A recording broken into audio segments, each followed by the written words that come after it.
지난 주간하고 이제 본문은 똑같습니다. 근데 이제 본문에서 바로 이제 지난 시간에 바울이 디모데를 향해서 빨리 오라고 하는 그런 사적인 이야기를 하고 있는 것을 보았죠. 죽음을 앞에 놓은 바울은 디모데를 부릅니다. 로마 감옥으로 어서 속히 오라고. 디모데는 지금 복음 사역을 하고 있는 중입니다. 그런데 바울은 그 사역을 잠시 접어두고 로마로 오라고 합니다. 바울이 있는 에베소에서 로마까지는 적어도 2개월 정도, 3개월 정도 걸릴 만한 그런 거리입니다. 그런데 이제 겨울이 되기 전에 오라고 또 이야기합니다. 그리고 오라고 하면서 이제 마가를 데리고 올 것을 부탁하고, 그리고 이제 겉옷하고 그 다음에 가죽성에 쓴 책을 가져올 것을 부탁을 이제 했습니다. 왜 오라고 했을까요?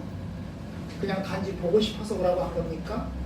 아니면 외로워서 오라고 한 겁니까? 아닙니다. 사적인 감정이나 외로움 때문에 오라고 하는 게 아닙니다. 바울은 자기가 이제 곧 조금 있으면 죽을 것을 직감하고 있습니다. 그러면 남아있는 기간 동안에 내가 무엇을 할까? 디모데를 위해서 무엇을 할까? 를 생각하는 겁니다. 여러분, 야곱이 죽기 직전에 뭘 합니까? 자기 아들들을 다 불러 모읍니다. 흩어져 있는 자기 아들들을 다 불러 모아서 한 명씩 한 명씩 축복 기도를 해줍니다. 바로 이 바울이 디모데를 부르는 이유는 그 디모데를 축복하고, 그리고 디모데로 하여금 이제 내가 하던 일을 미임해서 그 디모데가 그 일을 계속해서 잘 감당해 나갈 수 있도록 격려하기 위한 것입니다. 사실 그것은 지금 현재 복음전도 사역을 하는 것보다 훨씬 더 중요한 겁니다. 예를 들면 목회자가 목회를 하다가 중간에 이제 잠시 접어두고 재교육을 위해서 공부를 할 수가 있습니다. 목회자가 계속해서 사역을 하면 탈진하고 그 다음에 재료도 다 바닥이 납니다. 그럴 때 중간중간 재교육이라고 하는 과정을 통해서 다시 재충전하고 새로 힘을 받아서 감당할 수 있다면 얼마나 좋겠습니까? 우리 교단은 그런 제도가 없습니다. 재교육 제도가 의무적으로 해야 되는 재교육 제도가 없어요. 그런데 이제 고신측 같은 경우는, 장로교단의 이제 고신측 같은 경우에는 7년인가 10년이 지나면, 신학교를 졸업하고 목사 안수를 받고 목회를 하다가 10년이 지나면 의무적으로 들어가서 재교육을 받게 합니다. 그게 참 괜찮은 것 같아요. 물론 우리 교단도 이제 매년마다 5월 달에 목사 장로 기도회가 있습니다. 그 목사 장로 기도회에 모이면 목사님 장로님들이 한 3,000명 정도, 4,000명 정도 모이거든요. 그렇게 모이면 뭘 할까요? 기도회도 하고, 그 다음에 이제 특강도 들으면서 이제 재충전을 합니다. 새로운 학문도 새로 이제 배우게 됩니다. 바로 바울과 디모데의 모습이 그러합니다. 그게 굉장히 중요한 겁니다. 바울이 자기 사역을 이제 접어놓고 자기는 이제 끝났어요. 완전히 자기 사역이 다 끝났습니다. 자기 인생이 다 하나님 앞에 드려졌어요. 이제 조금 있으면 죽을 겁니다. 그러면 이제 내가 하던 일을 이제 디모데가 감당해서 해나갈 텐데, 그 디모데로 하여금 겉옷을 주고, 그 다음에 자기가 보던 책도 주고, 그러면서 그를 축복하고 위로하는 일, 얼마나 중요한지 모릅니다. 은퇴하는 분들이 자기 후배를 위해서 이렇게 하는 게 얼마나 의미가 있겠습니까? 오늘은 이제 조금 더 다른 관점에서 이 말씀을 보려고 합니다. 오늘 말씀에 보면 사람들이 여러 명이 등장을 합니다. 모두 다 바울과 관계가 있는 사람들입니다. 어떤 사람들은 바울을 위하는 사람이 있고, 어떤 사람은 바울을 대적하는 사람이 있습니다. 그 여러 사람들이 있습니다. 우리에게도 여러 사람들이 있잖아요. 내 주변에도 여러 사람들이 있어요. 어떤 사람은 나를 위해주는 사람이 있고, 어떤 사람은 나에게 고통을 안겨다주는 사람도 있습니다. 여기에는 우리의 익숙한 사람도 있고 좀 낯설은 사람도 있습니다. 로마서 16장에도 바울이 여러 명의 사람들의 이름을 거명합니다. 그런데 로마서 16장에 거명한 내용은 뭐냐 하면, 멀리 자기는 고린도에 있으면서 로마에 있는 신자들에게 편지를 쓰면서 너희들은 누구누구에게 문안하라, 누구누구에게 문안하라, 그러면서 인사의 이야기를 합니다. 그런데 여기는 인사의 이야기가 아니고 자기 옆에 있는 사람들 중에서 어떤 사람들이 자기에게 고통을 주는지, 어떤 사람들이 자기에게 기쁨이 되는지를 이야기를 하고 있습니다. 여러 사람들이 나오죠. 그런데 그 여러 사람들 가운데 특별히 몇 사람을 이제 집어서 생각해 보려고 합니다. 그 첫 번째 사람이 10절에 나오는 데마라는 사람입니다. 이 데마 10절에 그죠? 데마는 이 세상을 사랑하여 나를 버리고 데살로니가로 갔고, 이 데마는 불신자가 아닙니다. 신자죠. 어쩌면 바울의 조력자일 수도 있습니다. 바울과 함께 일하는 전도자일 수도 있습니다. 아마 직임을 받아서 바울의 명령을 따라서 사역을 감당하던 그런 사람이었을 것입니다. 그런데 이 데마에 대해서 조금 부정적인 이야기를 합니다. 뭐라고요? 그는 이 세상을 사랑했다. 그리고 나를 버렸다. 그걸 강조하고 있죠. 그는 신자였고, 그리고 바울의 조력자였고, 동반자였습니다. 어쩌면 이 데마는 빌레몬서에 의하면, 빌레몬서 24장에 보면, 이 데마 24절에 보면 데마에 대한 이야기를 하는데 바울과 함께 있는 조력자였습니다.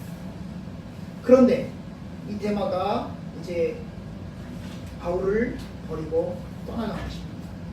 데살로니가는 아마 이 데마의 고향일 수도 있습니다. 자기가 원래 났던 고향으로 다시 돌아간 겁니다. 왜요? 바울이 감옥에 투옥 생활을 하는 것을 보면서, 그죠?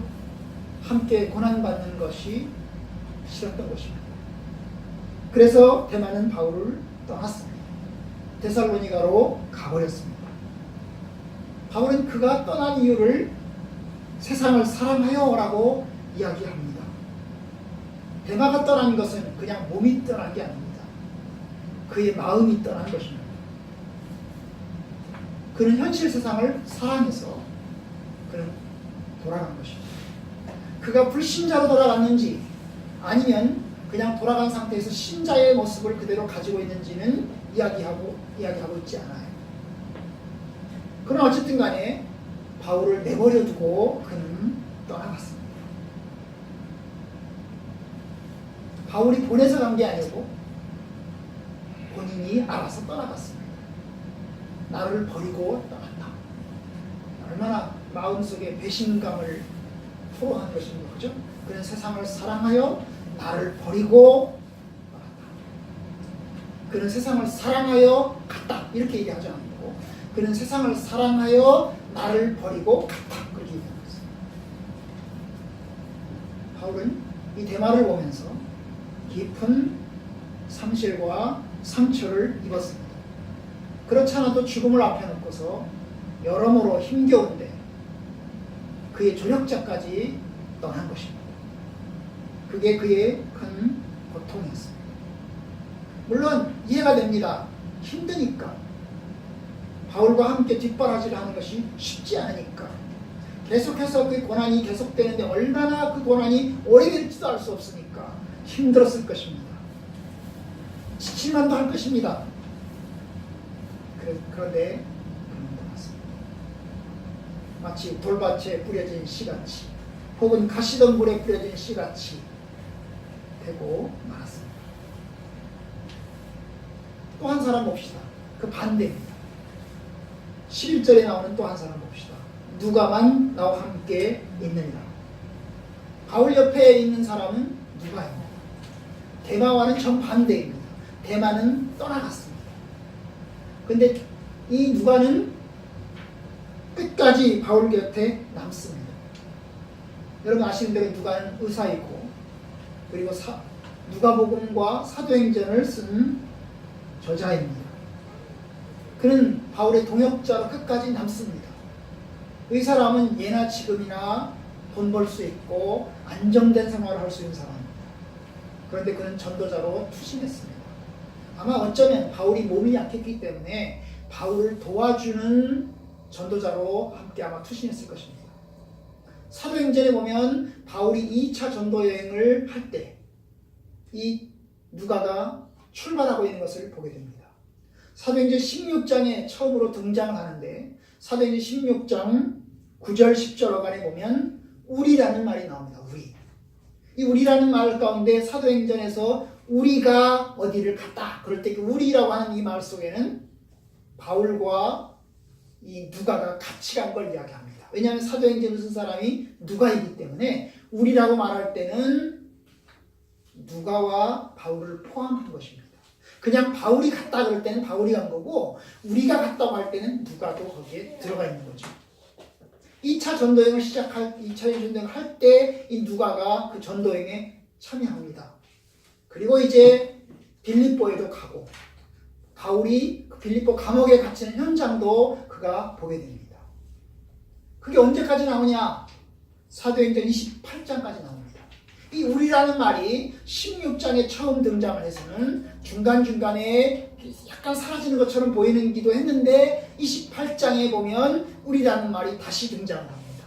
바울이 예루살렘에서 잡혀서 그 다음에 감옥 생활을 2년 동안 합니다. 예루살렘에서 가이사랴로 옮겨가서 그 가이사랴에서 2년 동안 감옥살이를 하다가 결국 로마 황제에게 재판을 청구를 해가지고 로마 황제에게 압송이 됩니다. 이 사도행전 28장이 로마 황제에게 압송되는 장면인데 그 압송되어서 로마로 갈 때 역시 우리라는 말이 나옵니다. 28장에 보면 우리가 로마에 들어가니 그런 말을 합니다. 우리가 로마에 들어갔다. 이 말 속에도 역시 같이 가는 겁니다. 그러니까 여러분이 누가라고 하는 사람이 바울과 함께 오랜 시간을 같이 보내고 있는 거예요. 바울이 로마로 사도행전 28장에 로마에 압송이 돼서 거기서 이제 사도행전이 이야기는 나오지 않는데 거기서 이제 바울이 이 시저 황제에게서 재판을 받습니다. 재판을 받고서는 이게 큰 문제가 아니라고 생각돼가지고 바울이 풀려납니다. 그리고 풀려났다가 이제 또 복음전도 사역을 하다가 두 번째 또 체포됩니다.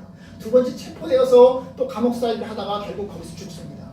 이 디모데 후서는 두 번째 감옥살이입니다. 로마에 갔다가 그리고 풀려났다가 다시 감옥에 잡혀가서 거기서 재판을 받고 있는 그런 장면입니다. 그러니까 누가는 끝까지 바울과 함께 동역하는 것을 보게 됩니다. 바울이 감옥에 갇히는 그 상황 속에서도 그는 배신하지 않고 끝까지 남아있는 것을 보게 됩니다. 다른 사람들이 다 떠나갔어도 누가는 함께하고 있습니다. 그가 함께하고 있다는 것이 감옥에 같이 들어가 있다는 것인지 아니면 감옥 밖에서 소위 이제 뭡니까? 감옥 밖에서 그를 돌봐주고 있다는 것인지는 명확하지 않은데 어쨌든 바울의 입장에서 볼 때 누가만 나와 함께 있다라고 이야기를 합니다. 그는 바울 곁에서 묵묵히 바울을 섬깁니다. 아마 이런 사람이 있다면 행복하겠죠? 돈 때문에 행복한 게 아니고 복음 때문에 행복한 겁니다. 이것이 두 번째 누가입니다. 아마 대마보다는 누가가 더 필요한 거죠. 대마는 중간에 포기하고 떠났습니다. 둘 다 복음의 사역자들이었습니다. 대마도 누가도 복음의 사역자들이고 대마도 누가도 바울의 조역자들이었어요. 그런데 한 사람은 결국 떠났고 한 사람은 끝까지 남아있는 것을 보게 됩니다. 참 대조가 됩니다. 또 한 사람 봅시다. 3절에 보면 12절에 보시면 또 한 사람이 나옵니다. 두기고는 에베소로 보내온다. 이 두기고 역시 바울을 떠나기는 했습니다. 그런데 이 두기고와 대마는 또 다릅니다. 왜요? 두기고는 바울이 보내서 간 겁니다. 대마는 자기가 알아서 떠나간 거고 이 두기고는 바울이 보내서 간 겁니다. 보내서. 아마도 어디로 갔을까요? 아마도 디모데가 있는 곳으로 갔을 것입니다. 디모데가 있는 곳으로 이 디모데 후서의 편지를 들고 몇 달이 걸리는 여행길을 마다하지 않고 디모데를 찾아간 겁니다. 그리고 이제 디모데가 로마로 이제 바울을 만나러 가면 그 비어있는 기간 동안에 임시적으로 디모데 대신 임시적으로 이제 복음 사역을 감당해야 되는 거죠. 그런 면에서 디모데의 대타로 간 거죠. 그죠? 대타로 간 겁니다.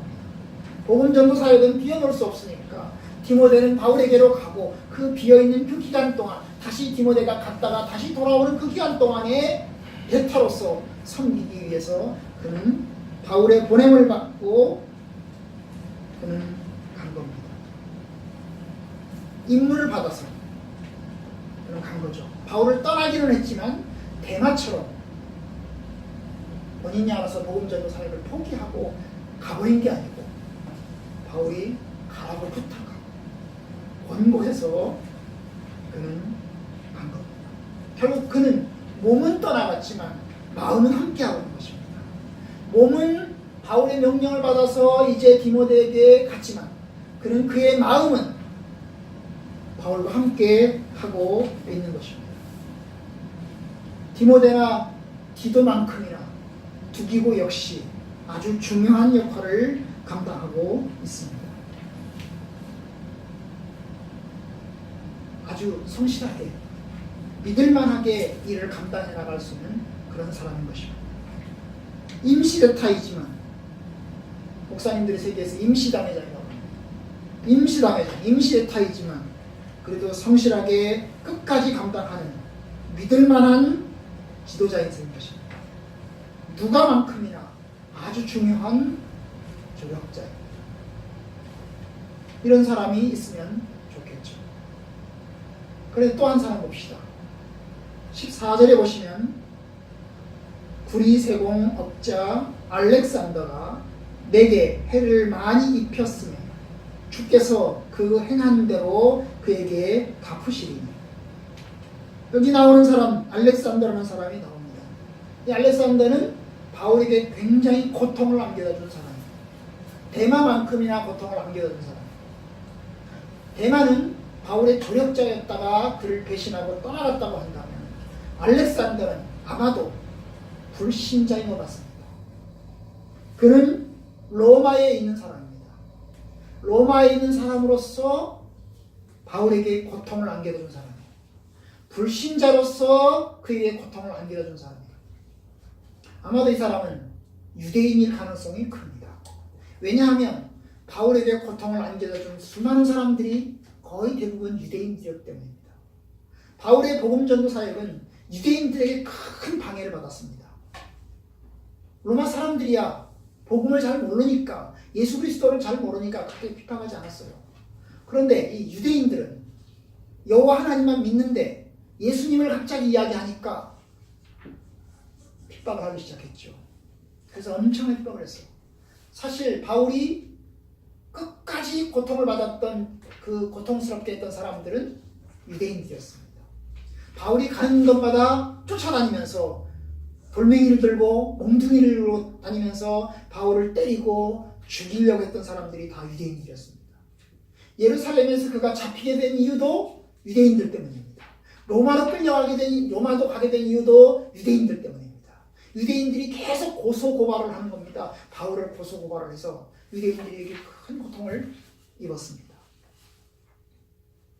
결국 아마 이 알렉산더 때문에 그런 2차 감옥 생활을 시작했을 거고, 이 알렉산더 때문에 결국은 죽음의 길로 갔던 것 같습니다. 바울은 디모데에게 이 알렉산더를 조심하라고 얘기합니다. 14절 구리 세공업자 알렉산더가 내게 해를 많이 입혔으니 나에게 굉장히 큰 고통을 안겨다 주었다는 거죠. 그러니 주께서 그 행한 대로 그에게 갚으실 것이다. 하나님이 그를 심판하실 것이다. 근데 15절 너도 그를 주의하라. 너도 그를 주의하라. 너도 그 사람을 조심해라. 그 사람이 너에게도 큰 고통을 안겨다 줄 수 있는 사람이다. 조심해라. 그가 우리 말을 심히 대적합니다. 복음 전도를, 바울의 전도를 굉장히 반대하고 핍박했던 그런 사람입니다. 바울 옆에 있기는 이때, 바울 옆에 있는 거죠. 같은 로마에 있으니까요. 바울 옆에 있기는 이때 바울을 핍박하고 고통하고 그리고 그를 계속 고소고발하면서 괴롭힌 그런 사람입니다. 어쩌면 대마보다도 더 아주 고통을 안겨다 준 사람이겠지요.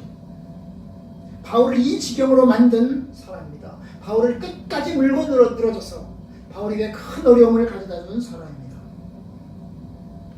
세상에서 좋은 사람 만나면 얼마나 좋을까요? 좋은 사람만 만나면 얼마나 좋겠습니까? 그게 우리의 바람이죠. 그런데 악의는 생기는 것 같습니다.